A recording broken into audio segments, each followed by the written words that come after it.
محترم سامعین کرام، السلام علیکم۔ تمام دیکھنے اور سننے والوں کو اپنے چینل پر خوش آمدید کہتی ہوں۔ ناظرین، آج ہم انشاءاللہ رمضان المبارک میں اعمال کا اجر و ثواب بڑھ جاتا ہے یہ جانیں گے، اور رمضان المبارک میں مومنوں کا رزق بڑھا دیا جاتا ہے یہ بھی جانیں گے۔ تو چلتے ہیں ویڈیو کی جانب۔ ویڈیو کو مکمل جاننے کے لیے آخر تک لازمی دیکھیے گا تاکہ پوری معلومات آپ جان سکیں۔ تو چلو چلتے ہیں، بڑھتے ہیں ویڈیو کی جانب۔ اس مبارک مہینے میں نفل کا ثواب دوسرے مہینوں کے فرض کے برابر اور فرض کا ثواب دوسرے مہینوں کے 70 فرائض کے برابر ہو جاتا ہے۔ چنانچہ حضرت سلیمان فارسی رضی اللہ تعالیٰ عنہ کی وہ طویل حدیث جس میں آپ صلی اللہ علیہ وسلم نے شعبان کے آخر میں خطبہ دیا تھا، اس میں رمضان کی ایک فضیلت یہ بھی ذکر کی گئی ہے۔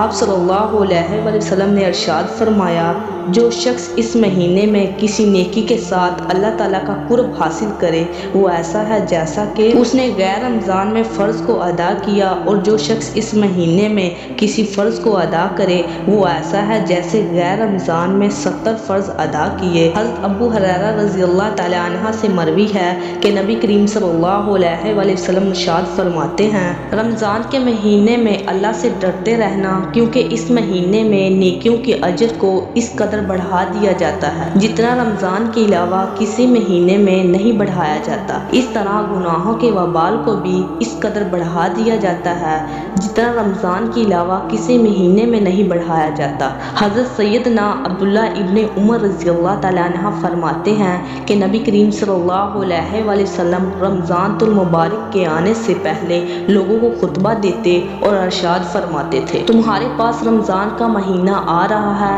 بس تم اس کے لیے تیاری کرو اور اس میں اپنی نیتوں کو درست کر لو اور اس کی حرمت کی تعظیم کرو، اس لیے کہ اس کی حرمت اللہ کے نزدیک سب سے بڑی حرمت ہے، بس تم اسے پامال مت کرنا۔ بے شک رمضان میں نیکیاں اور برائیاں دونوں بڑھا دی جاتی ہیں، یعنی ان کا ثواب اور وبال بڑھا دیا جاتا ہے۔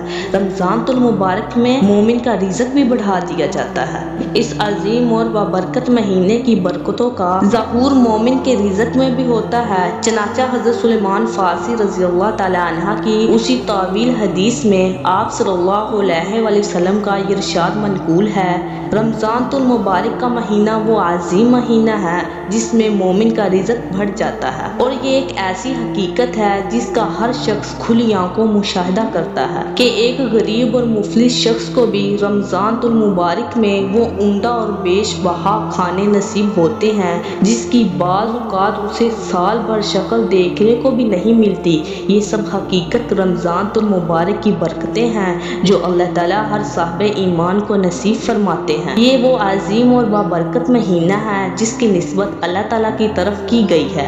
نبی کریم صلی اللہ علیہ وسلم نے رمضان المبارک کو اللہ تعالیٰ کا مہینہ قرار دیا ہے، چنانچہ ارشاد فرمایا، شعبان میرا مہینہ اور رمضان اللہ تعالیٰ کا مہینہ ہے۔ حضرت ابن عباس رضی اللہ تعالیٰ عنہ کی ایک روایت میں نبی کریم صلی اللہ علیہ وسلم کا یہ ارشاد نقل کیا گیا، رمضان المبارک کے مہینے میں اللہ تعالیٰ سے ڈرتے رہنا، اس لیے کہ یہ اللہ تعالیٰ کا مہینہ ہے۔ اللہ تعالیٰ نے اپنے نبی کی امت کے لیے کیا ہی رمضان المبارک میں تحفے پیش کیے ہیں۔ اللہ تعالیٰ ہمیں نبی کریم صلی اللہ علیہ وسلم کے نقش قدم پر چلنے کی توفیق عطا فرمائے اور اللہ تعالیٰ کی عبادت میں مشغول ہونے کی توفیق عطا فرمائے، آمین۔ جزاک اللہ خیرہ۔